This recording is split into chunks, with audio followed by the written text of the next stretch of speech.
विगत 2 वर्षों में भाजपा में केंद्र की सरकार आने के बाद आपके उन्नाव क्षेत्र में आपके द्वारा क्या क्या कार्य किए गए?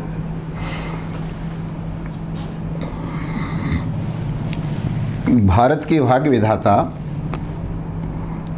यशस्वी प्रधानमंत्री नरेंद्र मोदी ने जब से शपथ ली है तो एक ही नारे के साथ पूरे भारत को एक सुदृढ़ भारत बनाने का संकल्प लेके सबका विकास सबका साथ, इस संकल्प के साथ नरेंद्र भाई मोदी ने काम शुरू किया।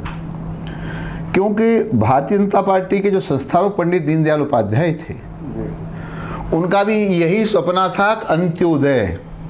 समाज में जो सबसे पीछे खड़ा है, उपेक्षित है, शोषित है, वंचित है, गरीब है, पहनने के लिए नहीं है, खाने के लिए नहीं है, उसका जब उदय होगा तो भारत का उदय होगा। इस संकल्प संरचना के साथ में नरेंद्र भाई मोदी ने काम शुरू किया। जहाँ से मैं सांसद हूँ, उन्नाव का प्रश्न है। उन्नाव बहुत ही उपेक्षित, शोषित, वंचित, अति पिछड़ा जनपद। उसका दुर्भाग्य कि उन्नाव के एक तरफ लखनऊ राजधानी, एक तरफ उद्योग नगरी कानपुर। तो अगर कोई विकास होता था लखनऊ और कानपुर में, उन्नाव वंचित रह जाता था।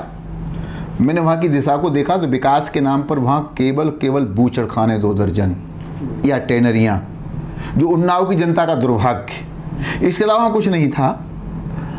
जब से मैं गया हूँ, संत होने के नाते, जन प्रतिनिधि होने के नाते, और हमारे आगे पीछे वहाँ की जनता के अलावा कोई दूसरा है नहीं, इसलिए मैं कितने काम गिनाऊँ हाँ आपको। जैसे NH 25 पर उन्नाव में ओवरब्रिज था, 15 साल से धूल फांक रहा था। अगर आप 5 मिनट खड़े हो जाते चेहरा समझ में नहीं आता। सबसे पहले मैंने गडकरी से कहा कि मुझे 6 महीने में ये संपूर्ण चाहिए। तो मैं गडकरी साहब का धन्यवाद करूं, समय से 5 दिन पहले चालू हो गया। वहाँ जब हम लोग नेशनल हाईवे से रायबरेली जाते थे तो एक पुलिया का ही नाम पड़ गया था, खूनी पुलिया। यहाँ 2-1 का रोज मरना तय था, इतने एक्सीडेंट होते थे। हमने आग्रह किया, मैं समझता हूँ 5 महीने नहीं लगे होंगे, वो पुलिया बन के तैयार हो गई। जाम का बहुत उन्नाव में बोलबाला था, बड़ी परेशानी थी।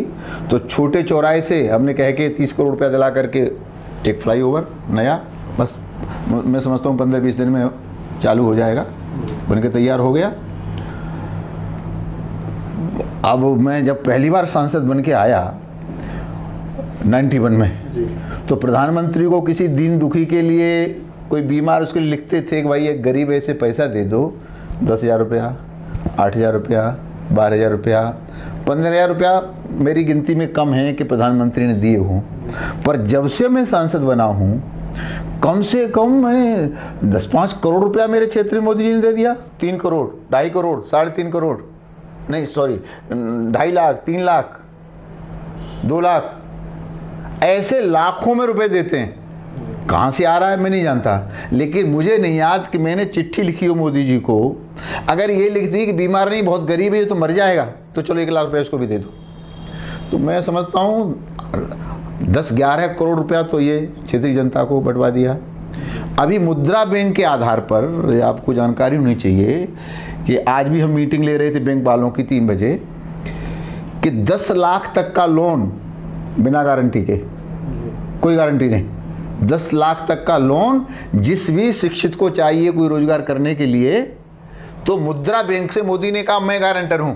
अगर बैंक वाला गारंटर पूछे तो नरेंद्र मोदी का नाम लेना। तो ये 10 लाख रुपए तक का जो लोन है, मैंने वहाँ लगा करके सब बैंकों को बुला करके कम से कम नहीं तो उस दिन 9 करोड़ के रुपया लगभग मैंने स्वयं बंटवाया। और मुझे याद है कि मैं पहली बार MP बन के आया था तो हम लोगों को गैस के कूपन मिला करते थे और उसके टेलीफोन के भी कूपन मिला करते थे,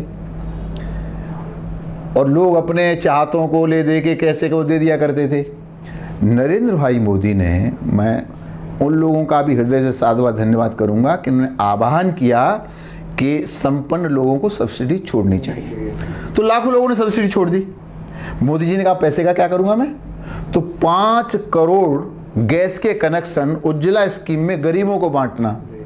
मैं इसलिए सौभाग्यशाली हूँ कि अब तक सबसे ज़्यादा हिंदुस्तान में उज्ज्वला स्कीम के अंदर गैस के सिलेंडर मेरे उन्नाव में बटे हैं। मैं 30,000 को पार कर चुका हूँ और 6 तारीख को फिर मेरे यहाँ 2-3 जगह कैंप लगे हैं और बंटवाऊँगा।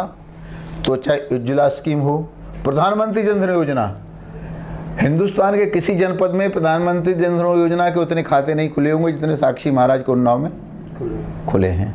तो प्रधानमंत्री जन धन योजना के खाते उसी प्रकार से, अब पता नहीं कितने लोगों ने कितने आदर्श ग्राम लिए, पर मैं अब तक क्षेत्र में अपने 4 आदर्श ग्राम चिन्हित कर चुका हूँ और मैं काम कर रहा हूँ। शुक्लागंज से लेकर उन्नाव तक बहुत बढ़िया रोड बनवा दिया है। प्रधानमंत्री सड़क योजना के अंतर्गत 1 दर्जन सड़कों को बनाया गया है। करीब 300 से ज़्यादा सौर ऊर्जा की लाइटें पूरे जनपद में, जो सौर लाइट बिजली चली जाए तो सौर ऊर्जा अपने आप ऑटोमेटिक जलती हैं। करीब 400 के करीब नल हैं, इंडिया मार्क का नल, ये चापाकल जिसे कहते हैं आपका। और सीसी रोड, और करंजा करो और ऐसा रोड करो बरसात में ख़राब हो जाता है, तो स्थायी रूप से सीसी रोड।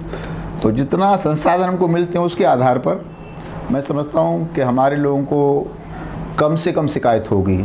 यूँ तो सबको भगवान भी खुश नहीं कर सकता, पर हम भगवान के नज़दीक के आदमी हैं, भगवान के भक्त हैं, तो प्रयास करते हैं जनता प्रसन्न रहे। तो मुझे अपनी जनता से कोई शिकायत नहीं है। अगर जनता को कहीं शिकायत होती है, मैं दौड़ के पहुंचता हूं, जनता का काम करता हूं। और शिक्षा और चिकित्सा, इन दोनों मामलों में आपका क्षेत्र काफ़ी पीछे है अन्य जीवन में। उस मामले में कुछ पहल करी आपने? बिल्कुल, आप ठीक कह रहे हैं। इस मुद्दे को मैंने हाउस में भी उठाया था कि शिक्षा और चिकित्सा, उन 2 मामलों को छोड़ के, बूचड़ खान और टेंगरियों को छोड़ के, हर मामले में हमारा क्षेत्र पिछड़ा हुआ है। शिक्षा का स्तर भी बहुत गया बीता है, चिकित्सा का भी नहीं है। चूँकि शिक्षा मंत्री से भी मेरे अच्छे संबंध हैं और स्वास्थ्य मंत्री नड्डा जी से मेरे अच्छे संबंध हैं, तो मैंने प्रयास किया, वे अपनी चिकित्सा के लिए अपना ट्रामा सेंटर का निर्माण कराया है। और प्रयास करता हूँ कि चिकित्सा के क्षेत्र में और कुछ काम हो। दुर्भाग्य वहीं जुड़ जाता है कि इधर 20 किलोमीटर पर कानपुर है, उधर 50 किलोमीटर पर लखनऊ है, तो वहाँ पीजीआई है, इधर बढ़िया बढ़िया हॉस्पिटल हैं। तो जिस मुद्दे को उठाते हैं तो हमको भी दिखा दिया जाता है कि यह है तो सही, यह है तो सही। जब शिक्षा का जहाँ तक मामला है तो प्राइवेट स्तर पर लोगों को तैयार किया गया, अच्छे अच्छे शिक्षण संस्थान खुलाए जा रहे हैं, लेकिन फिर भी मेरे यहाँ केंद्रीय विद्यालय भी है, नवोदय विद्यालय भी है, परंतु केंद्रीय विद्यालय, नवोदय विद्यालय शिक्षा को की पूर्ति उससे संभव नहीं है। तो मैंने मंत्री से कहा है कि हमारे कम से कम एक नवोदय विद्यालय और, उसके लिए ज़मीन चिन्हित की जा रही है, और संभव हुआ तो हम लगे हुए हैं। एक महाविद्यालय हमने अपने बांगरमऊ विधानसभा क्षेत्र है, तो बांगरमऊ विधानसभा क्षेत्र में एक हमने महाविद्यालय की भी स्थापना प्रदेश से करवाई है। तो लगे हुए हैं जितना कर सकते हैं। बहुत तो वही हाल है कि 65 साल का काम मोदी 2 साल में कर रहे हैं, तो हम लोग लगे हुए हैं जितना कर सकते हैं।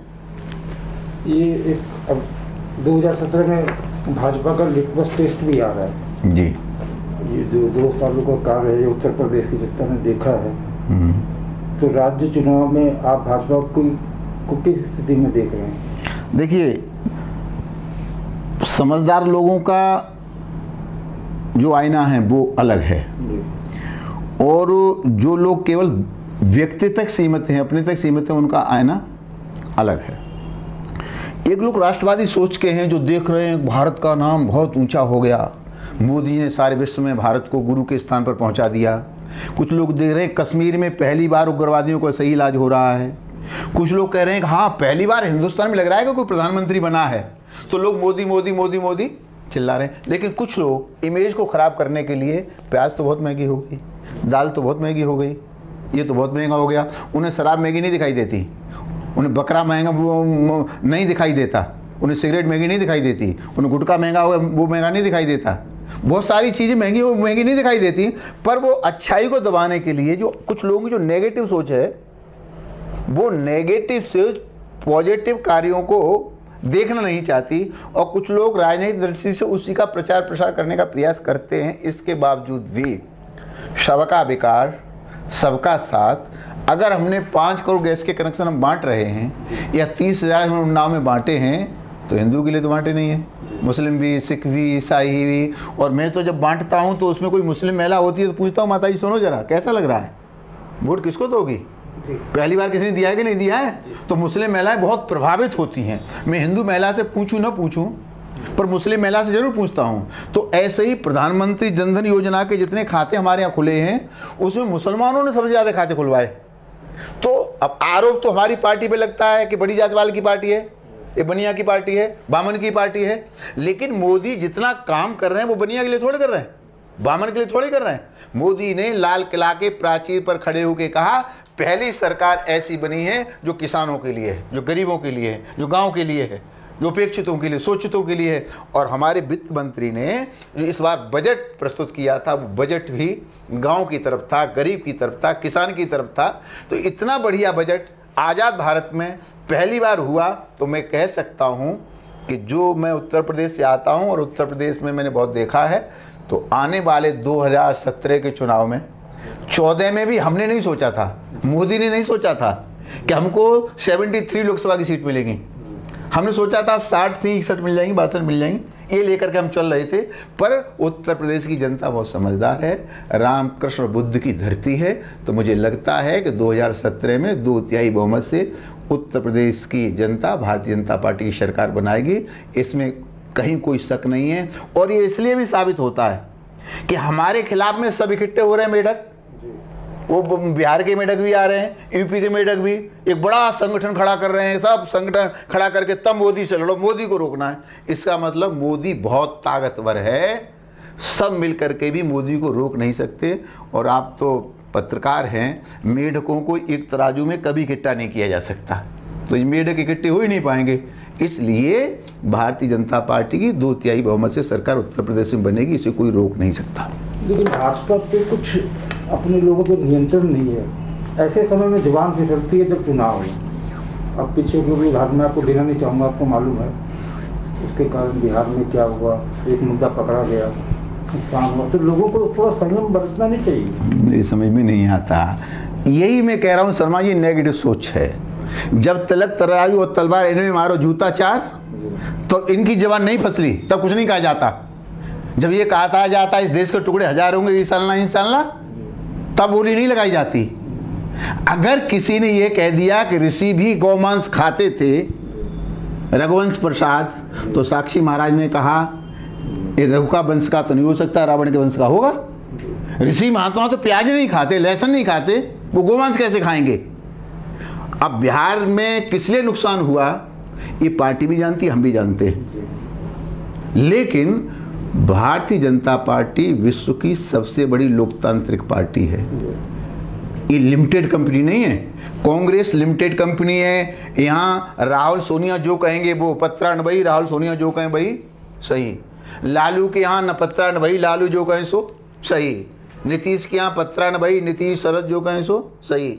हमारे मुलायम सिंह के यहाँ पत्रा न भाई, मुलायम जो कहें सो सही। मायावती के यहाँ तो कमाल ही है, पत्रा न भाई, मायावती बहनी जो कहें सो सही। लेकिन यहाँ आप देख रहे हैं हमारे एक मुख्यमंत्री ने गुजरात में इस्तीफा दिया, तो इस्तीफा स्वीकार नहीं करना है कि नहीं करना है, संसदीय बोर्ड की मीटिंग हुई। अब किसको मुख्यमंत्री बनाना है, अमित शाह के ऊपर छोड़ दिया। अमित शाह ने कहा नहीं मैं तो वहां पर्यवेक्षक भेजूंगा, तो 2 आदमी भेजे जा रहे हैं। तो अगर लोकतंत्र किसी पार्टी में, उस पार्टी का नाम है भारतीय जनता पार्टी। जहां चाय बेचने वाला प्रधानमंत्री बन जाता है, जहां ये कपड़े रखने वाला 5-5 बार MP बन जाता है, जहाँ कल्याण सिंह जैसा किसान का बेटा मुख्यमंत्री बनता है, गवर्नर बन जाता है, जहाँ हरियाणा में फुटपाथ पर सब्जी बेचने वाला मनोहर लाल खट्टर मुख्यमंत्री बन जाता है, बेलदारी करने वाला हमारा झारखंड का मुख्यमंत्री बन जाता है। तो विश्व की सबसे बड़ी लोकतांत्रिक पार्टी भारतीय जनता पार्टी है। जहाँ लोकतंत्र है, जो कुछ होता है वो लोकतंत्र के हिसाब से यहाँ होता है। उत्तर प्रदेश में अब सबके चेहरे हैं, आप ये प्रश्न अंतिम कर सकते हैं कि आपके यहाँ तो कोई चेहरा ही नहीं है। मायावती का अपना चेहरा है, मुलायम सिंह का अपना, सबके चेहरे हैं। भारतीय जनता पार्टी में चेहरे थोपे नहीं जाते। पहले हमारी पार्टी में ये तय होगा चेहरा प्रस्तुत करना है कि नहीं करना।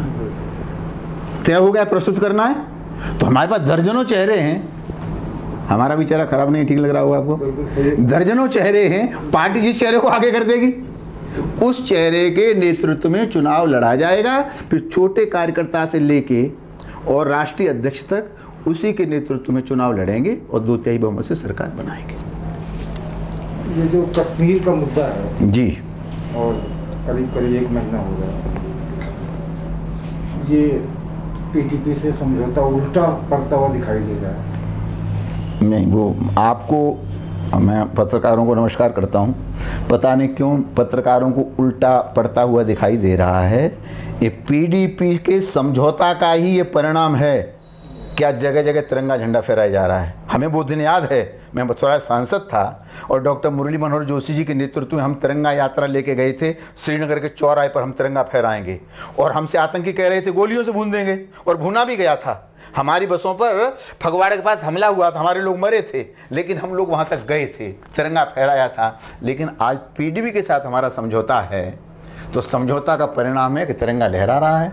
समझौता का परिणाम है कि मुफ्ती महबूबा ये कह रही हैं कि ये जो आवाज़ मस्जिद से दी जाती है अलगाववाद की, ये ठीक नहीं है। ये बच्चों को जो ऐसे ही बिना शिक्षा के रखा जा रहा है, अलगाव बनाया जा रहा है, पत्थर फेंकना सिखाया जा रहा है, ये ठीक नहीं है।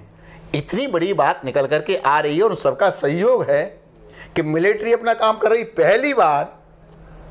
पहली बार मिलिट्री सक्रिय हुई है कश्मीर में, आतंकवादियों के पैर उखड़ गए हैं। पाकिस्तान काला दिवस मना रहा है। भारत के रक्षा मंत्री का ये प्रयास है कि 365 दिन उनके काले हो जाएं। वो बुरहान जैसे लोगों को भेजते रहें, हम मारते रहें और सारे दिन उनके काले हो, क्या परेशानी है? ठीक काम चल रहा है।